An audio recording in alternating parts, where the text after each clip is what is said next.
आज हम अपनी राज्य व्यवस्था की संकल्प पढ़ेंगे, विदेश नीति। तो अगर जो वीडियो आपको पसंद आ रहा है, हेल्पफुल लग रहा है, तो चैनल को सब्सक्राइब करें, ज़्यादा से ज़्यादा शेयर करें। चलिए शुरू करते हैं।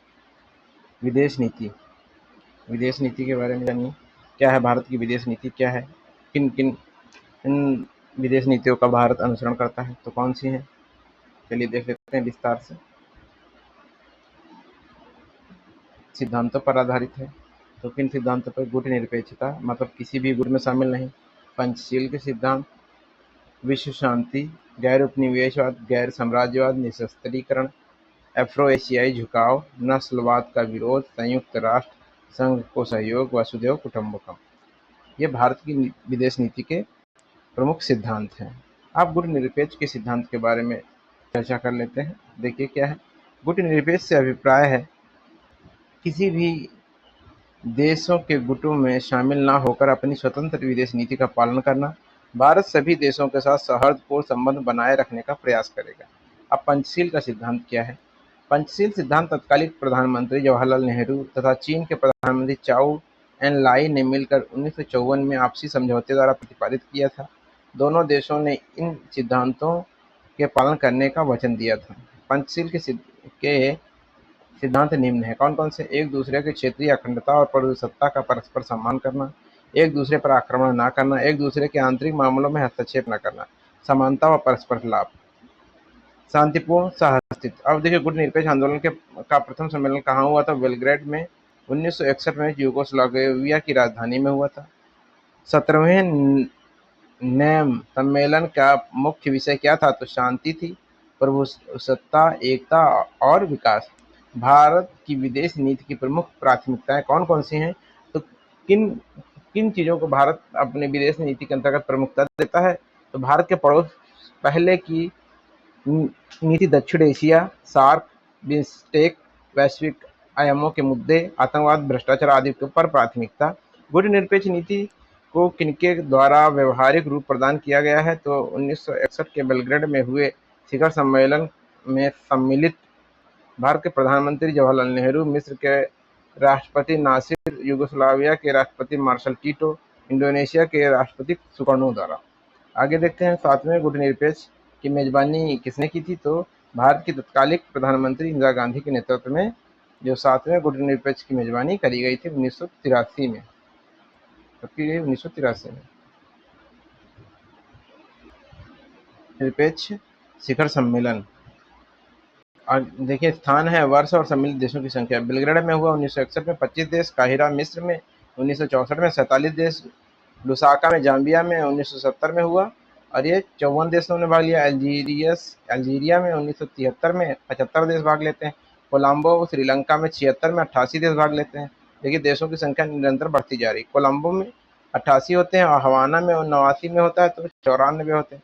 भारत में जब होते तो 101 होते, 83 में होता है 1983। हरारे जिम्बाब्वे में 1986 में होता है और इसमें भी कितने रहते हैं? 101 रहते हैं। बेलग्रेड यूगोस्लाविया में 89 में होता है और इसमें 102 रहते हैं। जकार्ता इंडोनेशिया में होता है 108 हो जाते हैं और कार्टागेना कोलंबिया में 1995 में 108 होते हैं। डरबन दक्षिण अफ्रीका 1998 113 होते हैं। कुलालमपुर मलेशिया 2003 में 116, हवाना क्यूबा में यहाँ पर देखिए घट जाते हैं 2006 में और 115 हो जाते हैं। फिर अल्म अल शेख मिस्र 2009 में 118, तेहरान ईरान 2012 में 120 और कराकस वेनेजुला में 2016 में होता है और ये 120 होते हैं। फिर अजरबैजान ये 19 में होता है, 120 रहते हैं। और अजरबैजान बाकू ये 2020 में होता है और ये कितने रहते हैं यहाँ पे? 120। अब आगे देखिए, बंडुक इंडोनेशिया सम्मेलन कब हुआ था? तो 1955 में हुआ था। एशियाई अफ्रीकी विधि सलाहकार संगठन एल्को का निर्माण कब हुआ? तो 1956 में होता है। भारत राष्ट्रमंडल कॉमनवेल्थ का सदस्य किस वर्ष बना? तो 1949 में बनता है भारत कॉमनवेल्थ का सदस्य।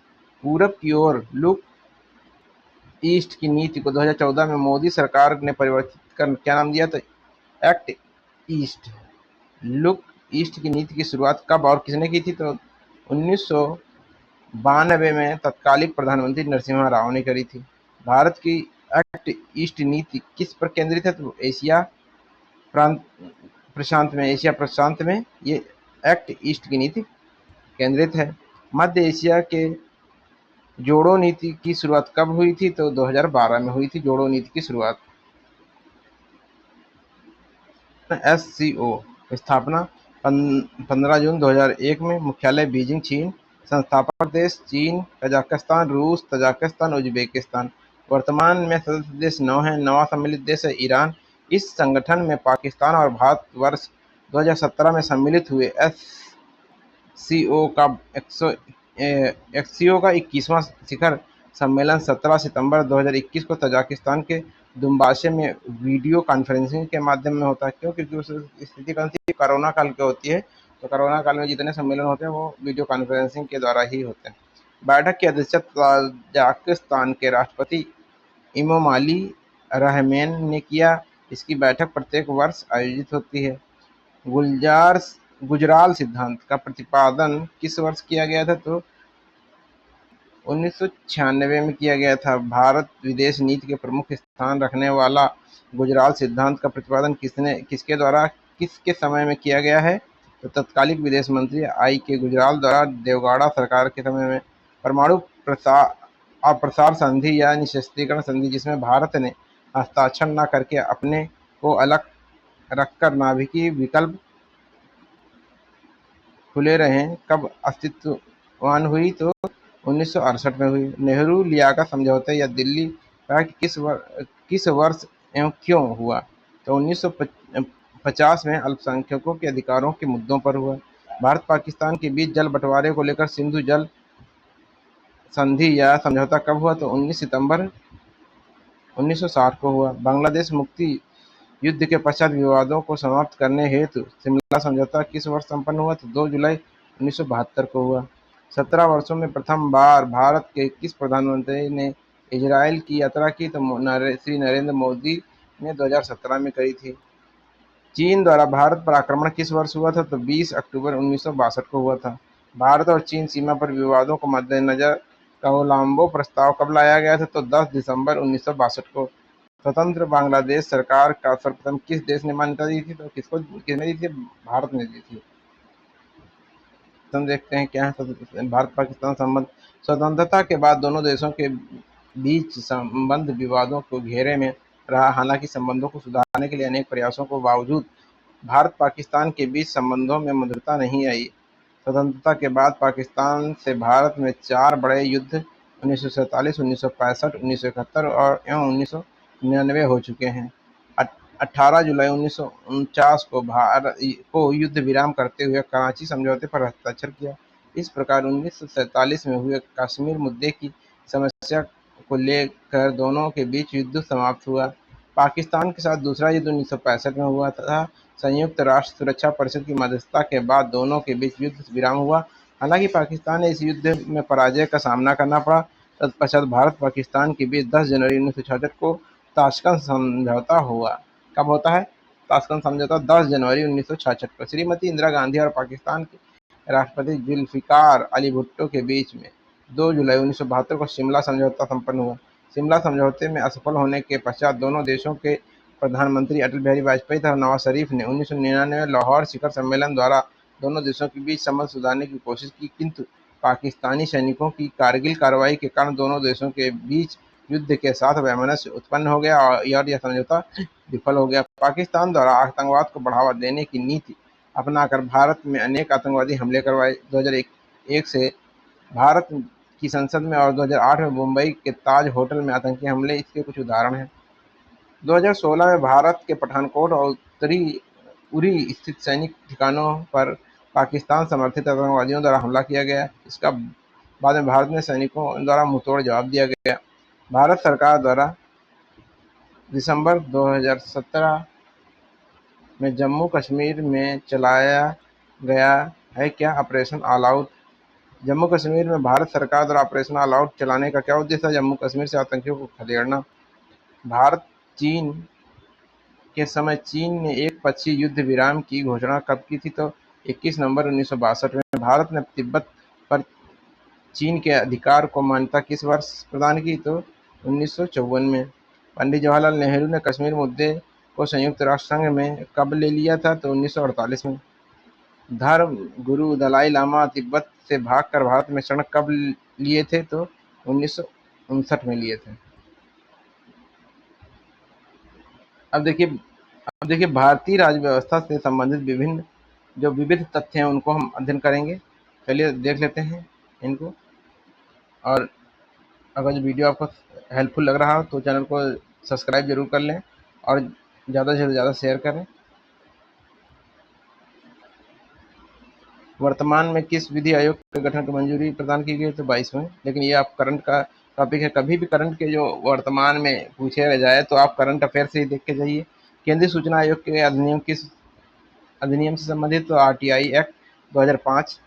हरित राष्ट्रीय हरित न्यायाधिकरण का गठन कब किया गया? तो नेशनल ग्रीन जो ट्रिब्यूनल्स है तो ये अक्टूबर 2010 में। पर्यावरण से संबंधित सुनवाई के लिए किस न्यायालय का गठन किया गया है? तो राष्ट्रीय हरित न्यायाधिकरण का। भारत विश्व का तीसरा देश है जहां पर्यावरण संबंधी बातों की सुनवाई के लिए अलग न्यायाधिकरण का गठन किया गया है। इसका मुख्यालय कहाँ है? तो दिल्ली में है। आगे देखते हैं। अंतर्राष्ट्रीय न्यायालय में किस भारतीय न्यायाधीश ने अंतर्राष्ट्रीय जज के रूप में पद ग्रहण किया है? तो दलवीर भंडारी 2017 से दूसरे कार्यकाल के लिए। अब अंतर्राष्ट्रीय न्यायालय में भारतीय न्यायाधीश कौन कौन से रह चुके हैं देख लेते हैं।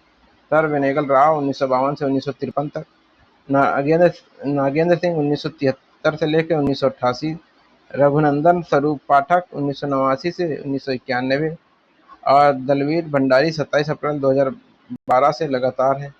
ये भी करंट का है टॉपिक, ये देख के जाइएगा। किस देश के न्यायाधीश द्वारा अंतर्राष्ट्रीय न्यायालय से अपने नाम वापस लिए जाने पर जस्टिस भंडारी को दूसरे कार्यकाल के लिए पुनः नियुक्त किया गया? The Britain Christopher greenwood. अंतर्राष्ट्रीय न्यायालय का मुख्यालय कहाँ है? हेग, नीदरलैंड में है। संयुक्त राष्ट्र संघ की स्थापना कब हुई? 24 अक्टूबर 1945 को हुई। संयुक्त राष्ट्र सुरक्षा परिषद में सदस्यों की संख्या कितनी है? तो 5 स्थायी सदस्य। को वर्ष 2021 से लेकर 22 के लिए संयुक्त राष्ट्र सुरक्षा परिषद के अस्थायी सदस्य के रूप में जून 2020 में चुना गया था। तो भारत, आयरलैंड, केन्या, मैक्सिको एवं नॉर्वे। संयुक्त राष्ट्र संघ के प्रजातांत्रिकरण के मांग का संबंध मुख्यतः किससे है? तो सुरक्षा परिषद से है। संयुक्त राष्ट्र संघ के वर्तमान महासचिव कौन है? एंटोनियो गुटेरस है। यूएनओ के वर्तमान महासचिव एंटोनियो गुटेरस किस देश से संबंधित है? तो पुर्तगाल से। किस संयुक्त राष्ट्र महासचिव का कार्यकाल सबसे लंबा था? तो यू थांट का 1961 से 1971 तक। यूएनओ के प्रथम अफ्रीकी महासचिव कौन थे? बुतरस घाली 1992 से 1996। अब महासचिव देखिए, कार्यकाल देखिए ट्रेगली। अब देखिए ये नॉर्वे के थे, कार्यकाल वैसे नहीं पूछा जाएगा। डॉग हेमरशोल्ड ये स्वीडन के। यूथांट म्यांमार के। कुर्तवल्दीहीम ऑस्ट्रिया के। जेवियर पेरेंजीकुइलार ये पेरू के हैं। बुतरस घाली मिस्र के हैं। कोफी अन्नान घाना। बान की मून साउथ कोरिया के हैं। ये एंटोनियो गुतेरेस पुर्तगाल के हैं। तो ये वर्तमान तक बता रहे हैं, लेकिन ये भी करंट का है। जो वर्तमान में नियुक्ति है वो जरूर देखिए। संयुक्त राष्ट्र संघ की आधिकारिक भाषाएं कौन सी हैं? अरबी है, चीनी है, रूसी, स्पेनिश, अंग्रेजी व फ्रेंच। भाषण देने वाले पहले व्यक्ति कौन थे? तो अटल बिहारी वाजपेयी, तत्कालीन विदेश मंत्री 1977 में। विश्व का नवीनतम राष्ट्र कौन है? तो दक्षिणी सूडान। लिखित संविधान की अवधारणा का जन्म सर्वप्रथम कहाँ हुआ था? संयुक्त राज्य अमेरिका में। चकमा शरणार्थी भारत में किस देश से आए हुए थे? तो बांग्लादेश से। पूर्व सोवियत संघ के अंतिम राष्ट्रपति मिखाइल गोर्बाचोव की राजनीति में आर्थिक पुनर्गठन की नीति क्या कहलाती है? तो पेरेस्त्राइका। एशिया की धुरी नामक विदेश नीति किस देश की है? तो किसकी है? यूएसए की है एशिया की धुरी। आई सी आई ए किस देश की गुप्तचर संस्था है? तो ये है संयुक्त राज्य अमेरिका की। Raw research and analysis wing जो भारत की एक गुप्तचर संस्था 1968 है, यहाँ किसके अंतर्गत आती है? तो मंत्रिमंडल सचिवालय के अंतर्गत आती है। ब्रिटिश समाचार पत्रों का केंद्र कौन है? तो फ्लीट स्ट्रीट है। लोकतंत्र के चतुर्थ स्तंभ की संज्ञा किसे दी गई है? तो प्रेस को। जापान की संसद को क्या कहा जाता है? तो डायट। ISI जो पाकिस्तान की गुप्तचर संस्था है का पूरा नाम क्या है? तो इंटर सर्विसेज इंटेलिजेंस। प्रथम प्रधानमंत्री कौन थे जिन्होंने अफगानिस्तान की यात्रा की थी? तो जवाहरलाल नेहरू। तास कहाँ की समाचार एजेंसी है? तो रूस की। डॉन किस देश का समाचार पत्र है? पाकिस्तान का है। किस देश की सरकारी रिपोर्ट को येलो बुक कहा जाता है? तो फ्रांस की। भारतीय विदेश नीति जो तटस्थता पर आधारित है किसने प्रारंभ किया था? तो जवाहरलाल नेहरू ने। स्वेच्छा से किया गया यह समझौता स्वेच्छा से समाप्त किया जा सकता है। तो पंडित नेहरू का उपरोक्त कथन किससे संबंधित है? तो भारत के राष्ट्रमंडल से जुड़ाव। अर्थ का क्या अर्थ है? तो वह शक्ति जो संविधान सम्मत नहीं है। अंतर्राष्ट्रीय युद्ध प्रतिरोधक WRI एक अंतर्राष्ट्रीय युद्ध विरोधी संगठन है जिसका मुख्यालय कहाँ स्थित है? तो लंदन में स्थित है। भारत सरकार द्वारा सर्वप्रथम भारत रत्न किसे प्रदान किया गया था? सर्वपल्ली राधाकृष्णन, चक्रवर्ती राजगोपालाचारी और चंद्रशेखर वेंकट रमन। कब दिया गया था? 1954 में दिया गया था इनको। किसने जिलाधिकारी को संस्थागत करिश्मा की संज्ञा दी? तो रजनी कोठारी। वर्तमान में खाद्य एवं पोषण मंडल भारत सरकार के किस मंत्रालय के अधीन है? तो महिला एवं बाल विकास मंत्रालय। भारत में क्षेत्रवाद के उदय के क्या कारण हैं? तो असंतुलित विकास, सांस्कृतिक पहचान खोने का भय, राजनीतिक वर्चस्व। फरक्का समझौता किन देशों के मध्य संपन्न हुआ था? तो इनके बीच संपन्न हुआ था। तो ये संपन्न हुआ था भारत और बांग्लादेश के बीच में। अब देखिए, एक अलग राष्ट्र के रूप में बांग्लादेश कब अस्तित्व में है? तो 16 दिसंबर 1971 को। आतंकवादी संगठन लश्कर-ए-तैयबा का संस्थापक कौन है? तो हाफिज मोहम्मद सईद हैं। 1900 किस राज्य में 2003 में गोरखाओं को ओबीसी का दर्जा दिया गया? तो उत्तराखंड में गोरखाओं को ओबीसी का दर्जा दिया गया। उल्फा उग्रवादी किस राज्य से संबंधित है? तो असम से। पीपुल्स वार ग्रुप आतंकवादी संगठन स्थित है आंध्र प्रदेश में स्थित है। विश्व में किस देश में सर्वप्रथम महिला प्रधानमंत्री बनती है? तो सिरिमाओ भंडार नाइके श्रीलंका में 1960। सीमा सुरक्षा बल BSF की स्थापना कब हुई? तो 1 दिसंबर 1965 को। आंतरिक सुरक्षा भारत में अकादमी कहाँ स्थित है? माउंट आबू राजस्थान में। आंतरिक सुरक्षा भारत में अकादमी कहाँ स्थित है? तो माउंट आबू राजस्थान में स्थित है।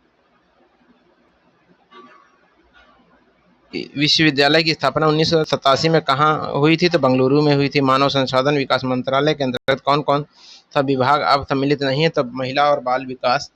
भारतीय निर्वाचन आयोग की स्थापना कब हुई थी? 25 जनवरी 1950 को हुई थी भारतीय निर्वाचन आयोग की स्थापना। दादरा और नागर हवेली तथा दमन दीव किस न्यायालय के क्षेत्राधिकार में सम्मिलित हैं? तो बॉम्बे उच्च न्यायालय के। सिविल सेवा दिवस कब मनाया जाता है? तो 21 अप्रैल को सिविल सेवा दिवस मनाया जाता है। भारत में सुशासन देख लेते हैं। नैतिक मूल्यों से युक्त शासन को क्या कहा जाता है? सुशासन कहा जाता है। द्वितीय प्रशासनिक सुधार आयोग के अनुसार नागरिक केंद्रित शासन की विशेषताएं हैं। सुदृढ़ कानूनी ढांचा, कानूनों की समुचित पालन, प्रभावी संस्थागत तंत्र, सक्षम एवं कठोर कार्मिक प्रबंधन नीतियां, विकेंद्रीकृत शासन व्यवस्था, जवाबदेही युक्त शासकीय नीतियां, पारदर्शिता एवं शासन में नैतिकता। सुशासन के गुण क्या क्या हैं? देखिए, सुशासन के गुण सर्वसम्मति उन्मुख, जवाबदेही होती, पारदर्शिता होती है, प्रतिक्रिया होती है, ये और क्या होता है? और देखिए, भागीदारी होगी और कानून के शासन का पालन होता है, प्रभाव और कुशल, समतापूर्ण और समावेशी होता है, प्रतिक्रियाशील होता है, पारदर्शी होता है। ये तो आप जान ही चुके हैं। आगे देखते हैं। सुशासन की प्रमुख बाधाएं क्या हैं? तो सिविल सेवकों की अभिवृत्तिमूलक समस्याएं, जवाबदेही का अभाव, लाल फीताशाही, नागरिकों में जागरूकता का निम्न स्तर, कानून और नियमों का अप्रभावित कार्यान्वयन, सुधारों की जरूरत। अब ई गवर्नेंस से क्या तात्पर्य है? सभी शासकीय कार्यों को ऑनलाइन सर्विसेज के माध्यम से जनता तक आसानी से पहुंचाना ताकि शासकीय नीतियों, कार्यों और योजनाओं में तेजी एवं पारदर्शिता आए। नागरिक चार्टर से क्या उद्देश्य है? तो किसी संगठन को पारदर्शी, जवाबदेह और नागरिक अनुकूल बनाना। नागरिक केंद्रित सेवा हेतु प्रशासनिक सुधार आयोग के 7 चरण मॉडल क्या हैं? तो सेवाओं को परिभाषित करना, मानक का निर्धारण, क्षमता का विकास, सक्षम कार्य निष्पादन पद्धति, निगरानी करना, समय पर मूल्यांकन करना, सतत सुधार प्रक्रिया। ई गवर्नेंस स्तंभ क्या है? नागरिक, प्रक्रिया, प्रौद्योगिकी और संसाधन। अब ई गवर्नेंस में स्मार्ट क्या है? स्मार्ट का मतलब, एस का मतलब है सिंपल, एम का मतलब है मॉरल, ए का मतलब है अकाउंटेबल और एस का मतलब है आर का मतलब है रिस्पॉन्सिव और मतलब है ट्रांसपेरेंट। ये ई गवर्नेंस में स्मार्ट का अर्थ है। ई गवर्नेंस में परस्पर जुड़ी कौन सी जुड़ी सेवाएं हैं तो देख लेते हैं। G2G सरकार से सरकार, G2C सरकार से नागरिक, G2B सरकार से व्यवसाय, G2E सरकार से कर्मचारी। ई गवर्नेंस की अनिवार्यता देख लेते हैं। प्रक्रिया, सरलता और दक्षता। ये है प्रक्रिया, नागरिक और प्रौद्योगिकी दृष्टि सरल। इसमें देखिए स्थापत्य, नेतृत्व, खुले मानक, ये सभी हैं। संसाधन है, नागरिक केंद्रित है, समय और कुशल है, और इसमें साधारण धारणीयता है, लागत प्रभावशीलता है, और प्रतिबद्धता, उपयोगिता और बदलाव, विश्वसनीय, मापनीय और सुरक्षा, सेवान्मुखी, सतत और पर्याप्त। ई गवर्नमेंट के लाभ देख लेते हैं क्या क्या है। सरकार नागरिकों को सरकारी सेवाओं के बेहतर आपूर्ति, सूचना तक पहुंच के माध्यम से नागरिकों का सशक्तिकरण, व्यापार तक उद्योग के साथ बेहतर अंतःक्रियाएं, अधिक दक्ष सरकारी प्रबंधन, प्रशासन में अल्प भ्रष्टाचार, प्रशासन में पारदर्शिता की वृद्धि, प्रशासन प्रक्रिया में लाल फीताशाही और कागजी कार्रवाई में कटौती के बीच बेहतर नियोजन तथा समन्वय, सुशासन प्रक्रिया में व्यापक नागरिक भागीदारी, लोक प्राधिकारी एवं नागरिक समाजों के बीच संबंधों में सुधार, सरकार की वैधता में वृद्धि। सरकार और भारत सरकार ने किस वर्ष इलेक्ट्रॉनिक विभाग की स्थापना करी तो कब होती है इलेक्ट्रॉनिक विभाग की स्थापना होती है 1970 ईस्वी में। किस वर्ष NIC नेशनल इंफॉर्मेटिक्स सेंटर की स्थापना होती है 1976 में होती है। केंद्रीय सूचना प्रौद्योगिकी मंत्रालय का सृजन कब होता है तो 1999 में होता है। वर्ष 2000 में केंद्र सरकार ने सभी मंत्रालयों में विभागों में कार्यान्वयन हेतु कितनी सूची जारी की तो 12 सूत्री कार्यसूची। ई गवर्नेंस योजना कब प्रारंभ की गई तो 2006 में प्रारंभ की गई। ग्रामीण भू अभिलेखों का कंप्यूटरीकृत परियोजना किस राज्य में प्रारंभ की तो कर्नाटक ने प्रारंभ करी।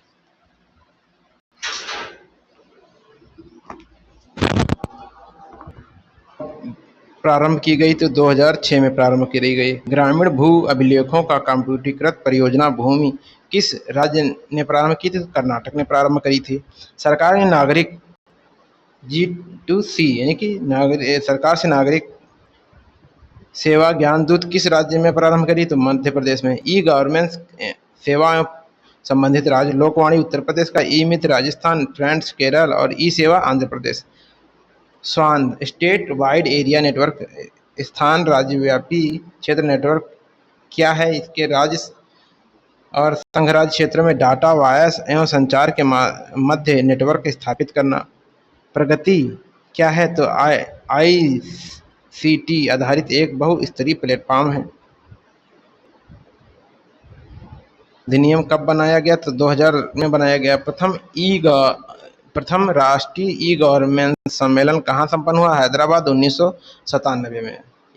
24वां राष्ट्रीय ई गवर्नेंस सम्मेलन कब हुआ तो वर्ष 2021 में हैदराबाद में होता है। राष्ट्रीय प्रतीक देख लेते हैं। भारत की संविधान सभा ने राष्ट्रीय ध्वज के प्रारूप को कब अपनाया तो 22 जुलाई 1947 को। भारत का राष्ट्रीय ध्वज है तिरंगा है। भारत के राष्ट्रीय ध्वज में तीनों रंगों के क्या क्रम है केसरिया, सफेद, हरा। भारतीय ध्वज में केसरिया रंग किसका प्रतीक है ताकत और साहस का। भारतीय ध्वज में सफेद रंग किसका प्रतीक है तो शांति और सत्य का। भारतीय ध्वज में हरा रंग किसका प्रतीक है विकास और उर्वरकता का। भारतीय ध्वज की लंबाई और चौड़ाई का अनुपात क्या है 3:2 है 3:2। भारतीय ध्वज में सफेद पट्टी के केंद्र में गहरे नीले रंग के चक्र का प्रारूप कहाँ से लिया है तो सारनाथ के अशोक सिंह स्तंभ से। भारतीय ध्वज के चक्र में कितनी तीलियां हैं 24 हैं। भारतीय ध्वज में चक्र किसका प्रतीक है न्याय और गतिशील जीवन का प्रतीक है। भारतीय ध्वज की डिजाइन किसने तैयार की थी तो पिंगली वेंकैया ने तैयार करी थी। भारत का राज चिन्ह सारनाथ स्थित अशोक के सिंह स्तंभ की अनुकृति है जो सारनाथ के संग्रहालय में सुरक्षित है। मूल स्तंभ में शीर्ष पर 4 सिंह हैं जो कि एक दूसरे की ओर पीठ किए हुए हैं। इसके नीचे घंटे के आकार के पद्म के ऊपर एक चित्र में एक हाथी, एक चौकड़ी भरता हुआ एक घोड़ा, एक सांड तथा एक सिंह की उभरी हुई मूर्तियां हैं। उनके बीच बीच में चक्र बने हुए हैं। पट्टी के मध्य में उभरी हुई नक्काशी में धर्म चक्र है जिसके दाईं ओर एक सांड व बाईं ओर एक घोड़ा है। भारत सरकार द्वारा राज्य चिन्ह कब अपनाया गया? तो 26 जनवरी 1950 को। राज्य की चिन्ह पर उल्लेखित सत्यमेव जयते शब्द किस उपनिषद से लिया गया है? तो मुंडोक उपनिषद से। भारत का राष्ट्रगान जन गण मन संविधान सभा द्वारा आधिकारिक रूप से कब अंगीकृत किया गया? तो 24 जनवरी 1950 को। राष्ट्रगान के गायन की अवधि कितनी होती है? तो 52 सेकंड होती है। भारत का राष्ट्रगान कहाँ से लिया गया है? गीतांजलि, रविंद्रनाथ टैगोर। भारतीय राष्ट्रीय कांग्रेस के किस अधिवेशन में पहली बार राष्ट्रगान को गाया गया था? तो कोलकाता अधिवेशन 27 दिसंबर 1911 में। 27 दिसंबर 1911 में ये किया गया। तो और इसके बाद में जो 2011 में इसकी 100वीं वर्षगांठ मनाई जाती है। वंदे मातरम को भारत के राष्ट्रीय गीत के रूप में कब अंगीकृत किया गया? तो 1950 को। राष्ट्रीय गीत वंदे मातरम किस उपन्यास से लिया गया है? बंकिम चंद्र चटर्जी के कृत आनंदमठ से लिया गया है। राष्ट्रीय गीत को पहली बार कब गाया गया? तो 1896 में गाया गया। कब गाया गया? 1896 में गाया गया। भारत का राष्ट्रीय कैलेंडर कब बनवाया गया? तो 22 मार्च 1957 को। भारत का राष्ट्रीय कैलेंडर किस पर आधारित है? तो शक संवत पर। भारतीय कैलेंडर के महीने की शुरुआत कब होती है? चैत्र माह से। अब देखिए, राष्ट्रीय पक्षी मोर है, राष्ट्रीय पशु बाघ, राष्ट्रीय नदी गंगा, राष्ट्रीय पुष्प कमल, राष्ट्रीय फल आम, राष्ट्रीय वृक्ष बरगद, राष्ट्रीय जलीय जीव गंगा डॉल्फिन। संविधान के भाग, अनुच्छेद व अनुसूचियाँ। तो हमारे ऐसे ही वीडियो पाने के लिए चैनल को सब्सक्राइब जरूर कर लें, बेल आइकन को ऑन कर लें और ज़्यादा से ज़्यादा शेयर करें हमारे वीडियो पाने के लिए। धन्यवाद।